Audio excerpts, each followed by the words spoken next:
दोस्तों, मेरा नाम रवि है। मैं एक शराबी हूँ। हाय रवि भाई। ईश्वर की कृपा, इस प्रोग्राम की मदद और आप सबके सहयोग से आज शराब के पहले घुट से दूर हूँ। बहुत अच्छा जीवन जी रहा हूँ और यही ईश्वर से प्रार्थना करता हूँ कि ऐसे ही एक दिन के हिसाब से मुझे दिशा निर्देश देते रहे, जिससे मैं ये जीवन को अपने एक दिन के हिसाब से आगे बढ़ा सकूं। उपयुक्त जीवन। दोस्तों, बहुत शॉर्ट में कोशिश करता हूँ अपनी लाइफ स्टोरी एक थोड़ा सा बताऊं मैं, फिर मैं टॉपिक पे आता हूँ। दोस्तों, 16 साल की उम्र से शराब पीना शुरू करी। बहुत अच्छे परिवार से, संयुक्त परिवार से, करीबन 40 से 45 लोगों का परिवार, एक ही रसोई, और मैं सबसे छोटा। 11 भाई 5 बहनें।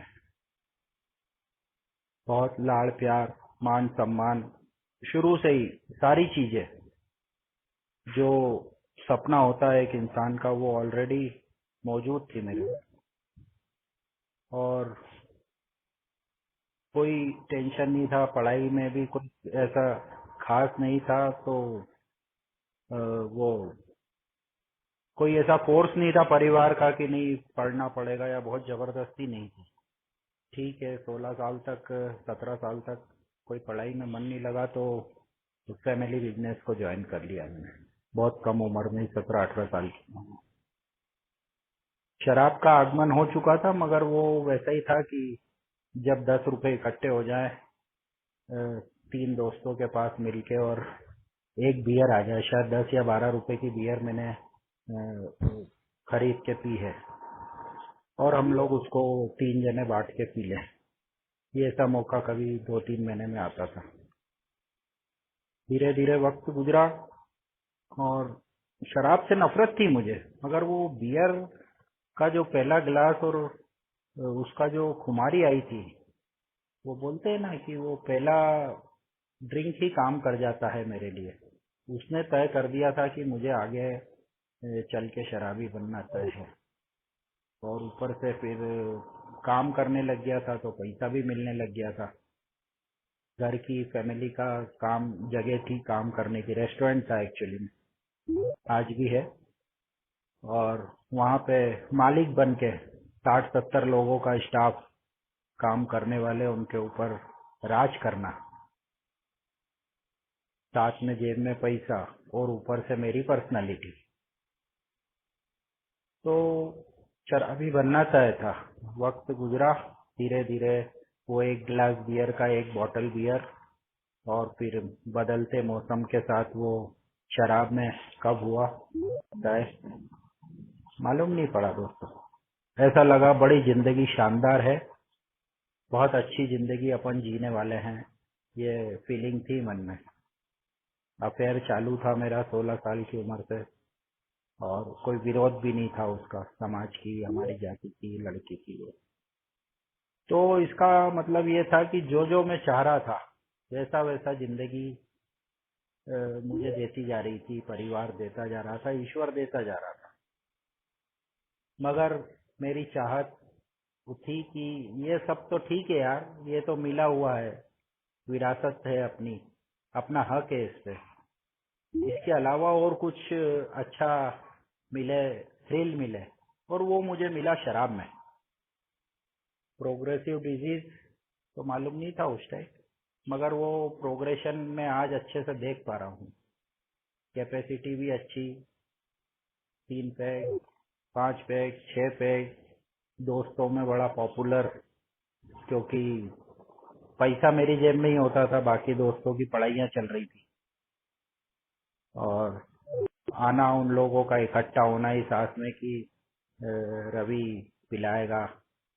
और एक तरह से मैं बॉस था, अपने बॉस वाली फीलिंग के साथ मैं चलता था। बड़ा घमंड था, जिसको बोलना चाहिए प्रोग्राम की भाषा में, अपने आप पे। और ज्यादा पीना, सबको ज्यादा पिलाना, लोगों को, दोस्तों को पिला पिला के और मदहोश कर देना, और फिर उनको घर छोड़ के आना, ये बड़ा मेरे पर्सनालिटी में शामिल था।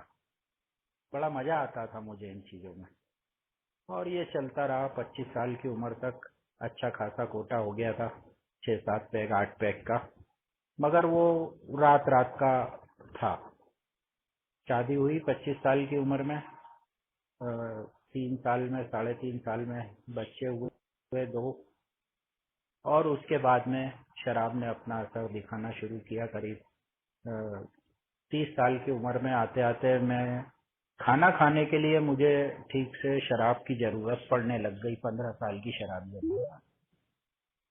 और कुछ ही वक्त में, मतलब ज्यादा वक्त नहीं लगा, 6 महीने साल भर में ही ऐसा होने लग गया कि मैं पीने के बाद भी खाना खाने में मुझे प्रॉब्लम होने लगी। डाइट बहुत कम हो गई और लगा कि यार अब ये शराब तो तकलीफ दे रही है। तो छोड़ने की इच्छा, पहली कोशिश मेरी। बड़े भाई डॉक्टर है, साथ में ही रहते हैं मेरे, हम दो। मैं उनके साथ रहता हूँ। एक्चुअली बोलना ऐसा चाहिए मुझे। 5 साल बड़े हैं मुझसे। और घर की उन्होंने सारी जिम्मेदारी ले रखी थी, घर के खर्चे की। घर था ही पिताजी का। और पहली बार मैंने उनको बोला कि यार ये प्रॉब्लम हो रही है मुझे, इससे मैं छोड़ना चाहता हूँ। बड़े खुश हुए वो, क्योंकि सारी चीजें उनकी आंखों के सामने ही हो रही थी। सिर्फ शराब ही नहीं, दूसरे कैरेक्टर डिफेक्ट भी थे मेरे साथ में। ताश खेलना, गैम्बलिंग, और कुछ ज्यादा ही हद पार कर रहा था मैं। रात को 2-3 बज जाती थी कई बार, पीने के बाद बैठ गए तो। और मतलब वो जो सब एक शराबी के साथ होता है जीवन में। मगर प्यार और सपोर्ट जब भी भरपूर था। खैर, पहला डिटॉक्स हुआ मेरा सन 2000 के आसपास। और करीब में 1.25 महीने शराब से दूर रहा। एक्सरसाइज का शौक शुरू से ही था, तो जैसे ही खाना अंदर जाता था बढ़िया एक्सरसाइज शुरू हो जाती थी। शरीर एकदम 1 महीने में फिट हो जाता था। और 1.25 महीने बाद मैंने वो first drink does the damage बिना प्रोग्राम की जानकारी के एक्सपीरियंस किया था।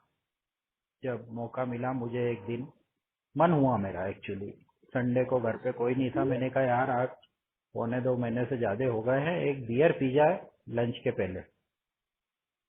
और पी मैंने बियर, मगर वो उसने असर दिखाया अपना। और 5-7 दिन में ही मैं वापस अपने डर्रे पे आ गया। वही 10-12 पैग वाला मेरा हाल।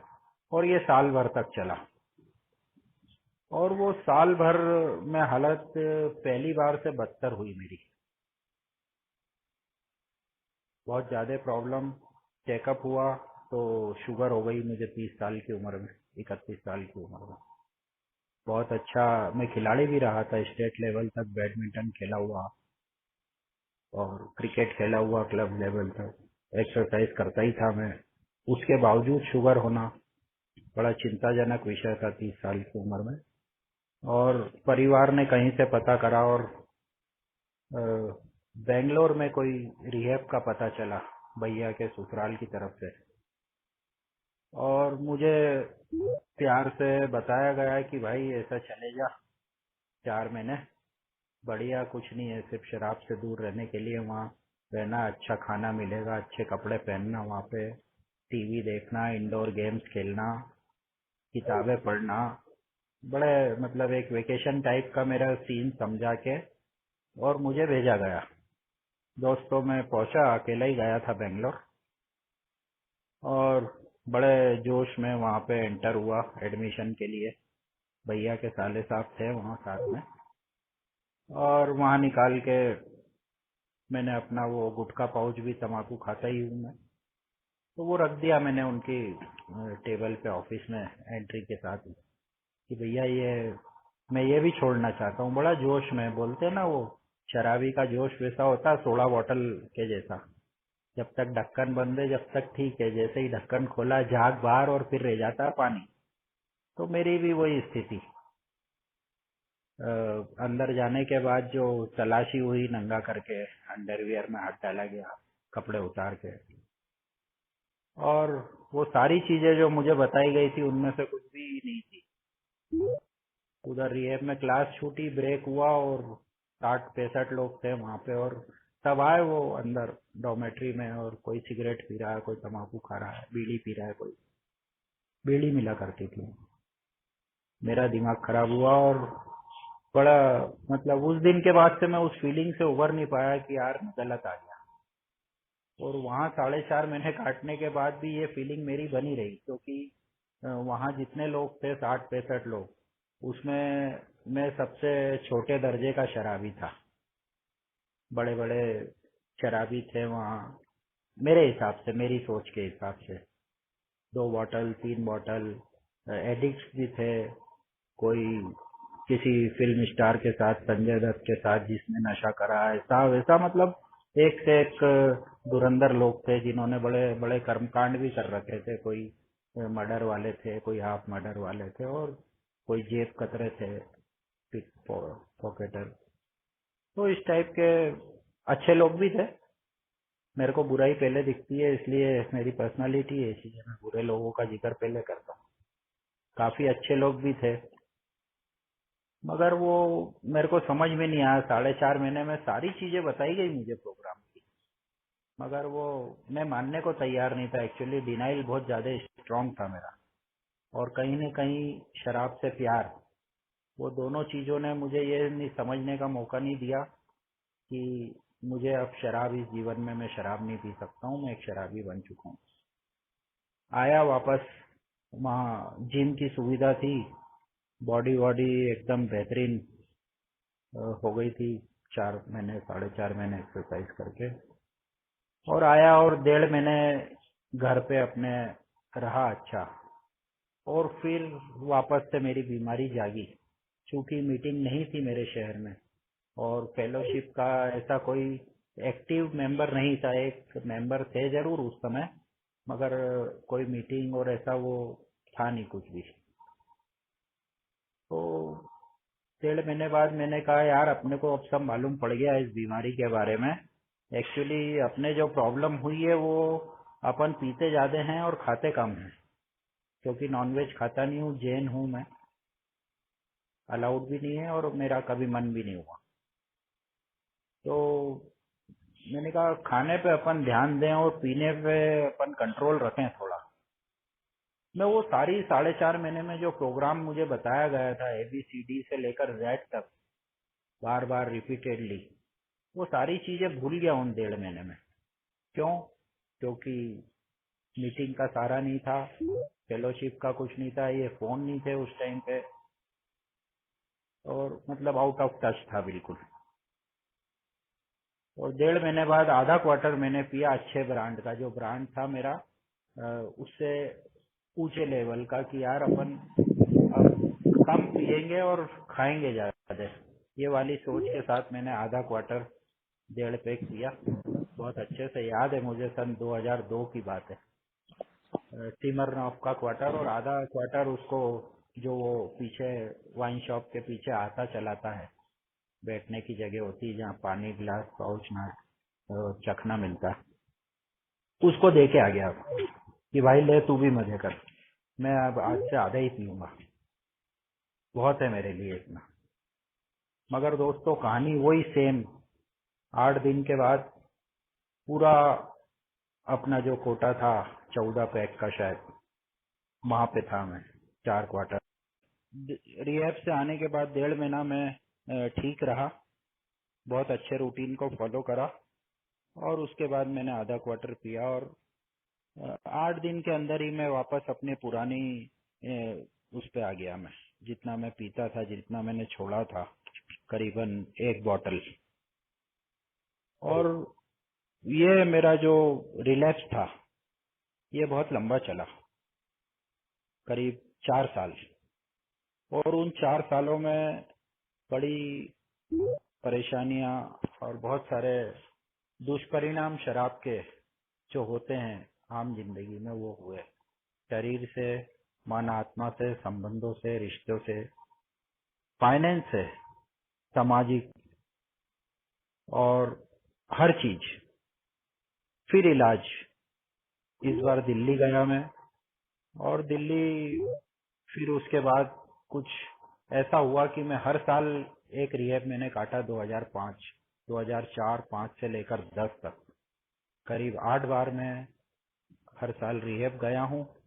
वही प्रोग्राम सेम, वही सब चीजें, और वापस आके और अपना डिनाइल कि मैं पावरलेस नहीं हूँ, मैं किसी न किसी दिन शराब को हरा के बताऊंगा, मैं नॉर्मल सोशल ड्रिंकर बन के बताऊंगा दुनिया को। और दोस्तों ये सोच मुझे ले गई 2011 में मौत के मुंह तक। 90% मेरा लीवर डैमेज हो गया था। शुगर तो थी, मुझे 400 के आसपास शुगर रहती थी, और उसके बाद में बहुत सारे फिजिकल प्रॉब्लम्स और थे। किडनियों के फंक्शन मेरे आधे हो गए थे। शराब पीऊं तो बाथरूम आता था, नहीं तो बाथरूम भी नहीं आता। पेनक्रियास पे असर आ गया था। इतने ज्यादा क्रैम्प्स मेरे शरीर में रहते थे, इतना ज्यादा दर्द रहता था लीवर पेट की तरफ कि कभी भी वो पैरालाइज्ड या लीवर बस्ट हो सकता था मेरा। और डॉक्टरों ने भी, बड़े भाई ने भी बोल दिया था कि भाई आपको 15-20 दिन से ज्यादा जिंदा नहीं बचेगा। और दोस्तों मालूम नहीं क्या हुआ, मैं भी जानता था कि अब मैं मरने वाला हूँ। तो वहां से मैं एक सोच कि यार 10-11 साल हो गए ये प्रोग्राम की बातें सुनते सुनते, इलाज कराते कराते, एक बार अगर इस पे ये जो बोल रहा है प्रोग्राम, इस पे चल के देखें तो अब क्या है, मरना तो है ही। और दोस्तों वो सोच, सिर्फ उस सोच के बाद ऊपर वाले की ऐसी कृपा हुई 24 अगस्त 2011, उसके बाद से आज तक शराब पीने की जरूरत नहीं पड़ी। बहुत आभारी हूँ ईश्वर का और इस फेलोशिप का। तो दोस्तों ये मेरे जीवन का, शराबियत जीवन का अनुभव था। और ऊपर वाले की कृपा इसलिए भी हुई क्योंकि मेरे शहर में मीटिंग शुरू हो गई। मैं टॉपिक पे आता हूँ, अब काफी वक्त ले लिया शायद मैंने इसमें। वहाँ मुझे वापस से सारी चीजें रिपीटेडली, जो मैं ऑलरेडी 11 साल से कर रहा था, मगर वो रिहैब में कर रहा था, अभी ये मैं अपनी नॉर्मल जिंदगी में अपने घर, अपने शहर में रहते हुए और मीटिंग में जाने लगा। और मीटिंग में जाते ही, क्योंकि हम 3-4 लोग थे, ज्यादा लोग नहीं थे उस समय 2011 में, तो सबसे बड़ा वो यही रहता था कि यार कोई आए नया और हम लोग उसके ऊपर टूट पड़े, उसको निकाल लें शराबियत के दलदल में से, ये वाली फीलिंग रहती थी अर्ली रिकवरी। क्योंकि मेरे लिए भी बोला गया था कि रवि तेरे लिए रिहैब या ये प्रोग्राम की कोई भी चीज काम नहीं कर रही 11 साल में। मेरे काउंसलर बोला करते थे, तो बोले तू एक बार ये सर्विस में और इसमें जा। तो वो मौका भी मिला, मगर वो आधा अधूरा मौका था। बिना अपने आप को ठीक करे, बिना अपनी पर्सनालिटी जो टूटी फूटी थी उसको जोड़े बिना, उस प्रक्रिया का कदम था। मगर ईश्वर की कृपा रही कि ऐसी कोई नेगेटिविटी गई नहीं मेरे द्वारा। वहां पे ये जो जिम्मेदारी की हमारी प्रार्थना है, इसका अनुभव रोज होने लगा मुझे। मेरे हिसाब से ये 3 हिस्सों में बटी हुई है हमारी जिम्मेदारी की प्रार्थना। मैं जिम्मेदार हूँ, पहला हिस्सा। दूसरा हिस्सा इसका आता है जब भी कहीं भी कोई भी मदद की पुकार करता है। और तीसरा हिस्सा है एक हाथ हमेशा वहां मौजूद है और उसके लिए मैं जिम्मेदार हूँ। तो मेरे को समझ में आया कि यार ये मैं जिम्मेदार हूँ, तो ये वाली चीज मेरे साथ अभी है कहाँ। मैं तो अभी खुद ही टूटा फूटा हूँ। अर्ली रिकवरी में बड़ी बुरी स्थिति थी, शारीरिक स्थिति। पहले दिन तो मुझे मीटिंग में वाइफ सहारा दे के लेके गई थी अंदर कमरे तक, चलने की भी मेरी हालत नहीं थी। तो समझ में आया कि यार पहले तो, सबसे पहले तो अपने आप को मुझे जिम्मेदारी उठाने के लायक बनाना पड़ेगा। मैं सीधे ये जो दूसरे लोगों को निकालने की सोच के साथ यहाँ मीटिंग में आ रहा हूँ ना, इसको सबसे पहले मुझे हटाना पड़ेगा। उसकी बजाय ये जिम्मेदारी उठाने के काबिल बनने के लिए मुझे सबसे पहले अपने शरीर को ठीक करना पड़ेगा।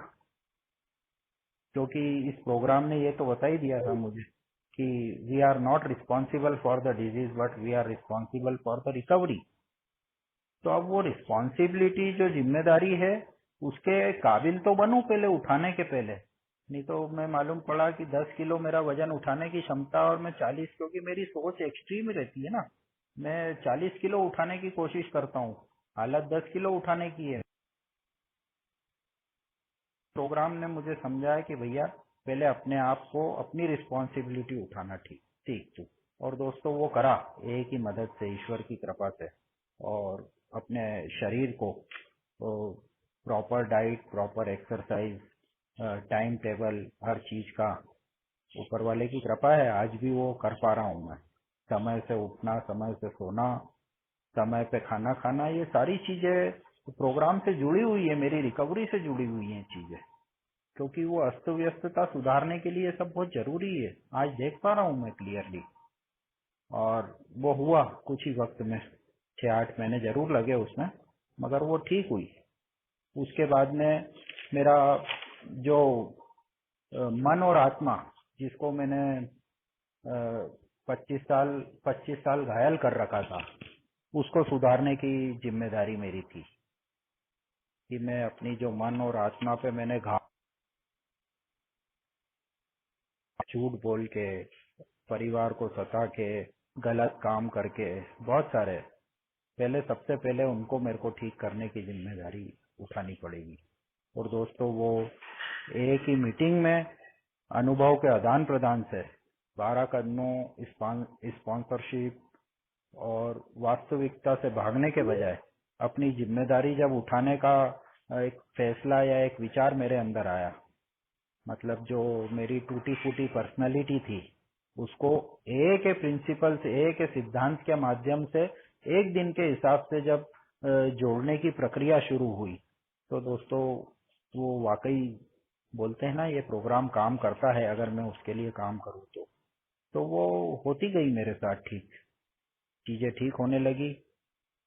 पहले शरीर ठीक हुआ, मन आत्मा के घाव भरने लगे, मेरे कैरेक्टर डिफेक्ट धीरे धीरे करके कम होने लगे। उसके बाद में बात आई जिम्मेदारी उठाने की घर परिवार की। चूंकि बड़े भाई जो अभी तक घर चला रहे थे मेरे, वो अपना पास में ही उन्होंने अपना अलग घर लेके और अपने परिवार के साथ शिफ्ट हो गए थे वो। तो मुझे समझ में आया कि यार अब ये घर परिवार की जिम्मेदारी उठानी है और उसके लिए मुझे काम, व्यवसाय अपना, उसको ठीक करना पड़ेगा। तो वहां से वो घर परिवार की, व्यवसाय की जो जिम्मेदारी थी उसको मैं ठीक करने में लगा, मेहनत करी। ऐसा नहीं बोल सकता हूँ कि सारी चीजें ठीक कर ली मैंने आज 9 साल में, मगर मुझे समझ में आ गया है कि मेरे हाथ में बहुत कम चीजें हैं। मेरे हाथ में जो चीज है वो कि अपने आप पे मैं काम करूं, बाकी सारी चीजें, जो तीसरा कदम भी बोलता है मेरे को कि बाकी सारी चीजें ईश्वर के हवाले करूं, वो ही ठीक कर सकता है। इसके अलावा जब भी मैं अपनी सोच लगाऊंगा तो कहीं ना कहीं मैं परेशानी में फंसूंगा, और वो होता है दोस्तों। आज भी जब मैं अपनी सोच के हिसाब से कहीं कोई डिसीजंस लेता हूँ, तो अगर प्रोग्राम के विरुद्ध होते हैं, वो हमारे नियमों के, हमारे सिद्धांतों के विरुद्ध होते हैं, तो मैं कहीं ना कहीं आज भी परेशानी में फंसता हूँ। तो ये चीज मेरे को इस प्रोग्राम ने अच्छे से समझा दी कि भैया जो भी डिसीजन लेना है तुझे वो ए के प्रिंसिपल्स के हिसाब से उसके अंदर रह के लेना है, चाहे वो तेरे जीवन के हों, चाहे तेरे व्यवसाय के हों, चाहे तेरे रिश्तों के हों, तेरे संबंधों के हों, चाहे तेरे समाज से हों। अगर तू ये मनमानी करेगा अपनी, क्योंकि मैं वो शराबी तो हमेशा रहूंगा ना, वो नेगेटिव पर्सनालिटी मेरी हमेशा रहेगी। अगर मैं चाहता हूं कि मैं जिम्मेदार बनूं घर के लिए, परिवार के लिए, ए के लिए, समाज के लिए, तो मुझे उन प्रिंसिपल्स को अपने जीवन के हर क्षेत्र में लागू करना ही पड़ेगा। उसके बिना वो जिम्मेदारी शब्द है वो मेरे अंदर आने वाला नहीं है। तो 25 सालों से जो शराबियत के कारण मैं परिवार को सुकून की जिंदगी से वंचित रखा था, अपने गैर जिम्मेदार रवैये से जीवन जीने के कारण मैं सारा परिवार, संबंध, व्यवसाय सब बिगड़ चुका था, वो वापस से ए के सिद्धांतों की मदद से जोड़ने की शुरुआत हुई। दोस्तों अब जो सबसे इम्पोर्टेंट चीज आई है वो है ए में जो हम जिम्मेदारी की प्रार्थना करते हैं। क्योंकि मैं यही समझता था यार बहुत सालों तक कि पीड़ित शराबियों तक संदेश पहुंचा दो, अपना काम हो जाएगा। मगर आज ये मेरी सोच बदल गई है थोड़ी।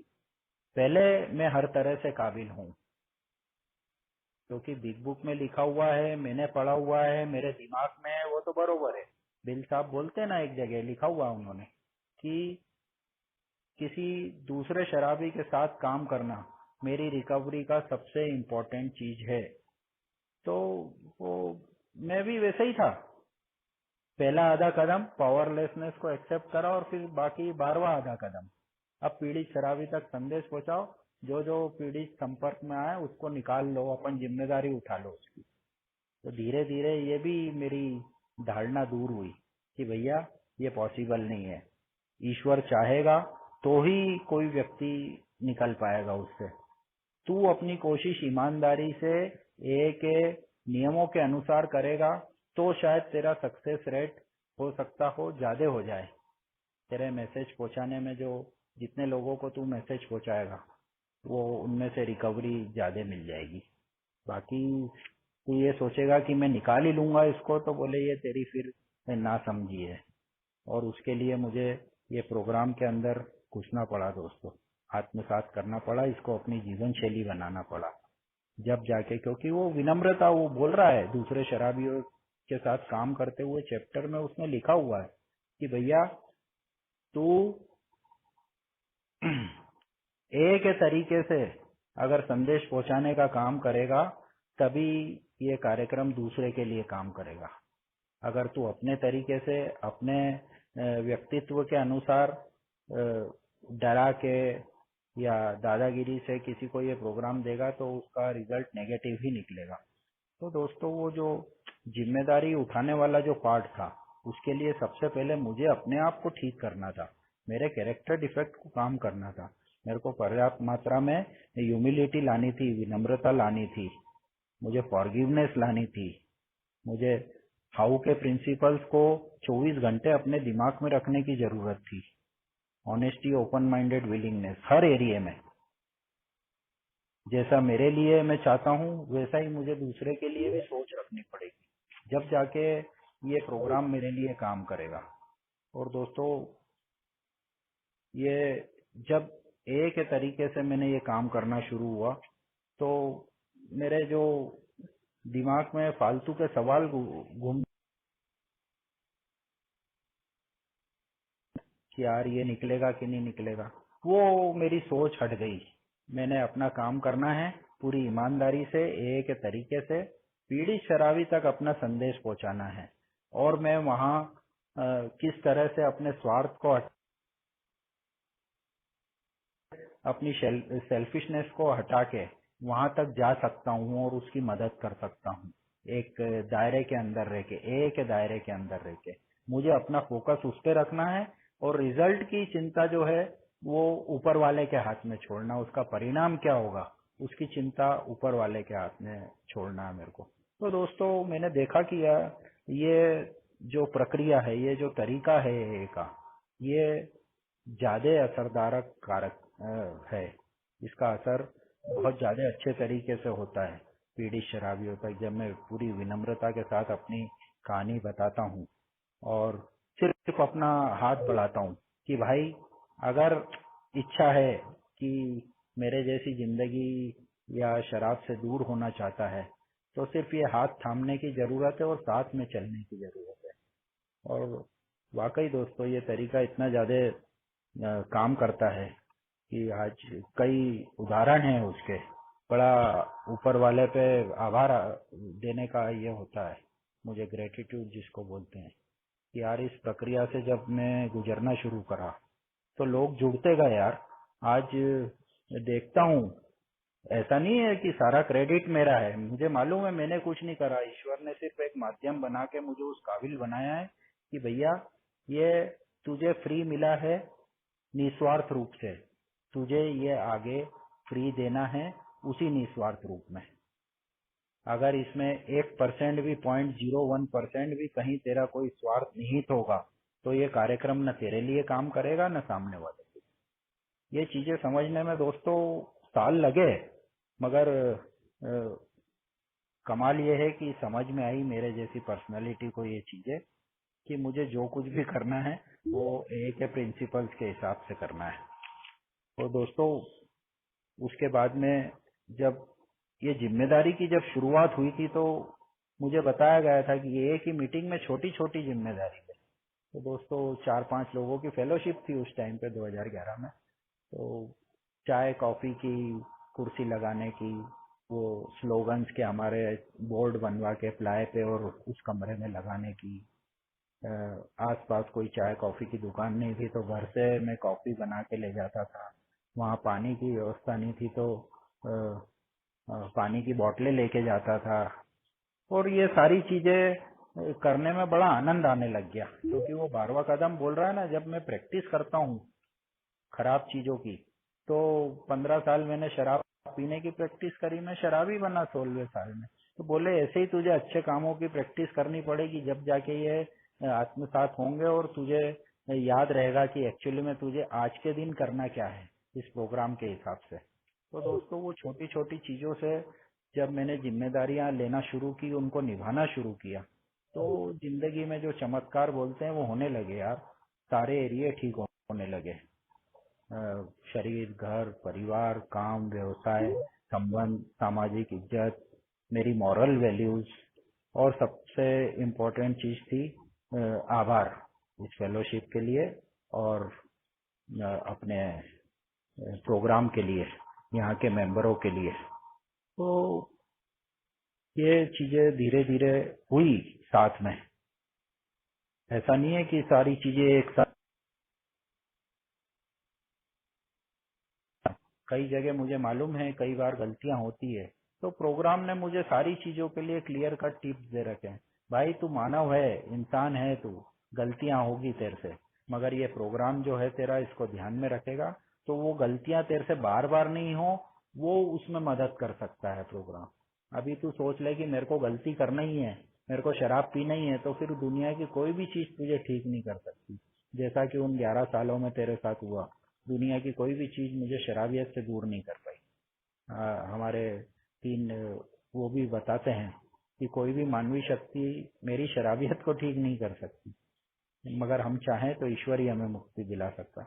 तो वो चीजें अब समझ में आती है मुझे, एक एक बात प्रोग्राम की जो 11 साल के अनुभव में मैंने रिहेबो में सीखी, और उन सारी चीजों को मैं कोशिश करता हूँ कि उनमें से जो भी पॉजिटिव मुझे मिला है, जो भी ए के तरीके से मुझे मिला है, उसको उसी तरीके से मैं लौटाने को काम दूं। एक इसमें अपना एक अनुभव भी मैं दोस्तों आपके साथ शेयर करना चाहूंगा, क्योंकि मुझे लगता है कि बहुत बहुत इम्पोर्टेंट है वो। जब मैं दूसरे शराबियों के साथ काम करता हूँ और मैसेज पहुंचाता हूँ, तो करीब 3-4 साल पहले की बात है दोस्तों, मैं बड़ौदा में था, गुजरात। किसी काम के सिलसिले में गया था मैं वहाँ पे। मेरा भाई रहता है वहाँ, छोटा मामा का लड़का, और 3-4 दिन का कुछ काम था। अब मेरा वहाँ जाना हुआ और वहाँ के उस घर के रूटीन के हिसाब से मुझे रहना जरूरी था, क्योंकि जैसे वो लोग रहते हैं वैसे ही मुझे रहना था। तो मैंने देखा कि यार वहाँ पूरा रूटीन उल्टा है उनका। मैं सुबह 5 बजे उठता हूँ, 10 बजे सोता हूँ रात को। वो लोग 3 बजे सोते हैं रात को और 11 बजे उठते हैं सुबह। 2 दिन में, तीसरे दिन में बीमार जैसी मेरी हालत हो गई, क्योंकि उनके साथ रहा हूँ तो उनके हिसाब से ही मुझे चलना जरूरी था। और 3 दिन में मेरा चेहरा ऐसा हो गया बिल्कुल जैसे मैं कई 15 दिन से बीमार हूँ, बिस्तर में पड़ा हुआ हूँ। सुस्ती बहुत ज्यादा, मन खराब हो गया, मतलब वो बोलते हैं ना, चेहरा बिल्कुल ऐसा हो गया, पीला पड़ गया। और चौथे दिन की बात है, मेरे भाई के वाइफ ने मेरे को बोला कि भैया आपको कहीं जाना है आधा किलोमीटर दूर।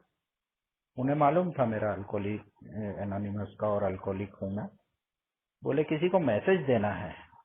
उनके कोई रिलेटिव के सामने वाले फ्लैट में कोई बंदा था, पीड़ित शराबी, हमारा भाई, 30 साल का होगा उस समय वो। और मैंने कहा बहुत अच्छी बात है, ये तो कुछ ऐसी जान आई शरीर में जैसे कोई बीमारी में एकदम डॉक्टर दवाई देता है और काम करती है ना दवाई, वैसी स्थिति में मैं आया। और दोस्तों मैं गया वहाँ करीब सुबह 9:30-10 बजे, और वहाँ से करीब 2.5 घंटे मैं उस बंदे के साथ रहा उसके घर पे। उसको अपना बताया उनका कि पहले मैं कैसा था, फिर मेरे साथ क्या हुआ, और आज मैं किस प्रकार से हूँ ऊपर वाले की कृपा से। और जब 2.5 घंटे बाद वापस आया मैं घर पे, मेरे मेरे भाई के घर पे, तो वो मेरी जो भाभी थी, भाई की वाइफ, वो देखने लगी गौर से मेरा चेहरा। मैंने कहा क्या हुआ भाई, क्या बात है, क्या देख रहे हो? तो बोले भैया आप अभी क्या करो के आए हो? मैंने कहा मैं आपने जहाँ भेजा था वहाँ गया था, उनसे बात कर रहा था उनके घर पे। बोले नहीं, इसके अलावा आप और क्या करके आए हो? क्या इसके अलावा तो कुछ नहीं करा, मेरे लिए तो अनजान शहर अनजान जगह है। बोले आप कहीं वो कुछ फेशियल वगैरह करवाया है आपने? बोले आपके चेहरे पे बड़ी चमक है और एकदम रौनक दिख रही है। मैंने कहा मैंने तो ऐसा कुछ करा नहीं। बोले आप जब गए थे जब एकदम बीमार और बुझे हुए थे, अभी आए हो तो आप एकदम तरोताजा और बड़े अच्छे, मतलब रौनक वाला चेहरा, तेज वाला चेहरा दिख रहा है आपका। तो दोस्तों उस दिन मेरे को समझ में आया कि ये प्रोग्राम मेरे लिए कैसे काम करता है। जब मैं पीड़ित शराबी तक अपना संदेश पहुंचाता हूँ, बोलते हैं ना वो जो जिम्मेदारी की प्रार्थना, कि उसके लिए मैं जिम्मेदार हूँ, एक का हाथ हमेशा के लिए वहाँ मौजूद है। मुझे और का इंतजार करने की जरूरत नहीं, मुझे सिर्फ सिंपल नियम को फॉलो करना है कि भाई ये मैं जो ओल्ड टाइमर्स ने या बोला है कि अकेले नहीं जाना है, किसी एक को साथ में, मेंबर को साथ में लेके जाना है। मगर अनफॉर्चुनेटली उस दिन वहाँ पे मेरे लिए सब अनजान था, तो मैं गया अकेला, मगर मैं अपने एक रिलेटिव को साथ में रखा था मैंने, अपने मेरे हम उमरी, और गया मैंने और वो करा, और उसका नतीजा भी देखा दोस्तों मैंने।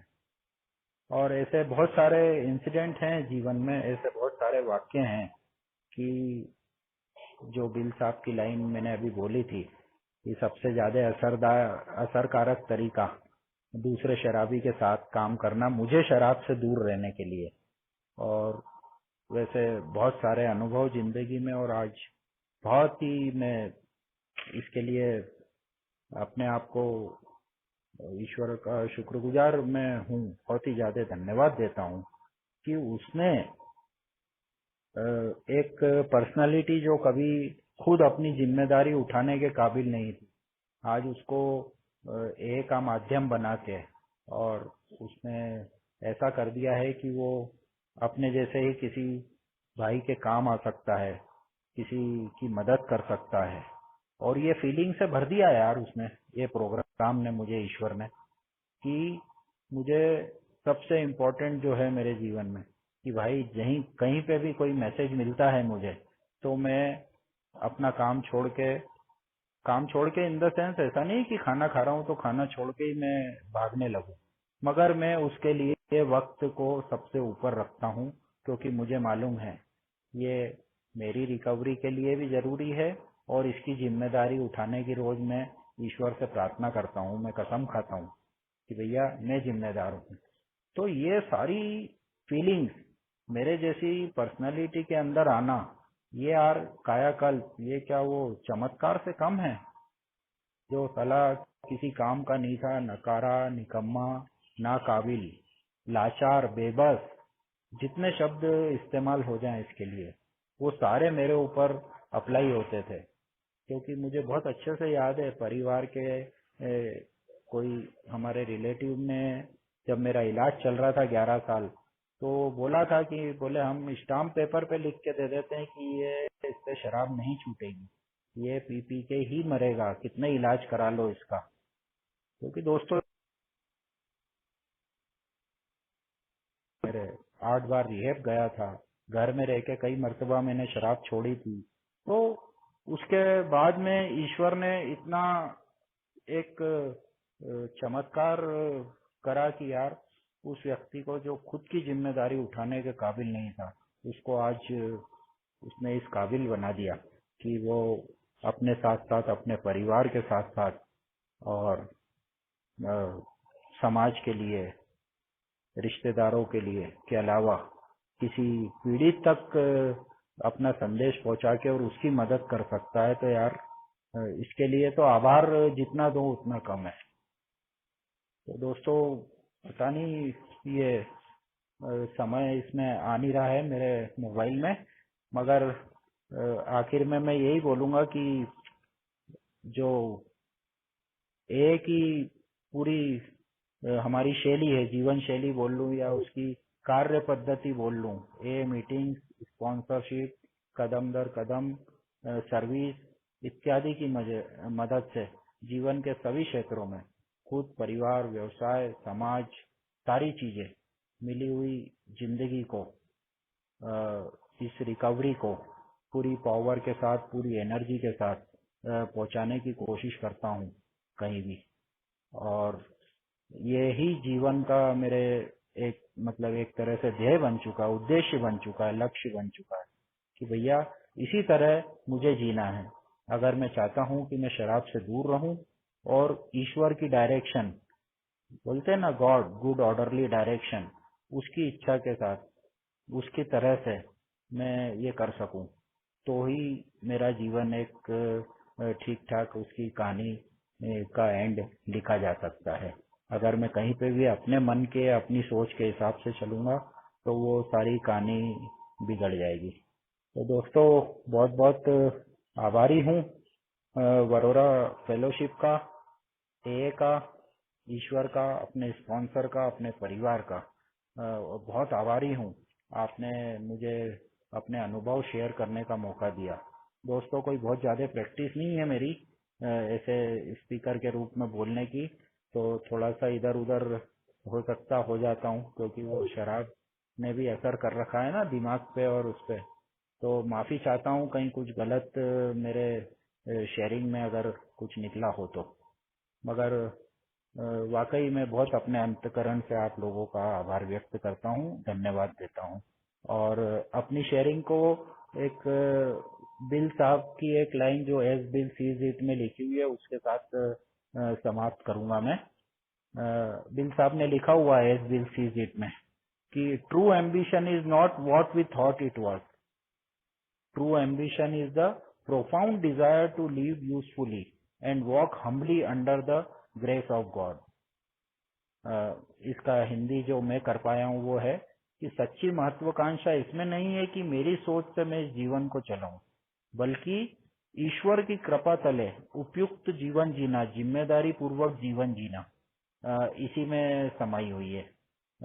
एक बार फिर हृदय से धन्यवाद देता हूँ वरोरा फेलोशिप को। बहुत बहुत आभार, आपने बोलने का मौका दिया मेरे को, यहाँ बुलाया, धन्यवाद।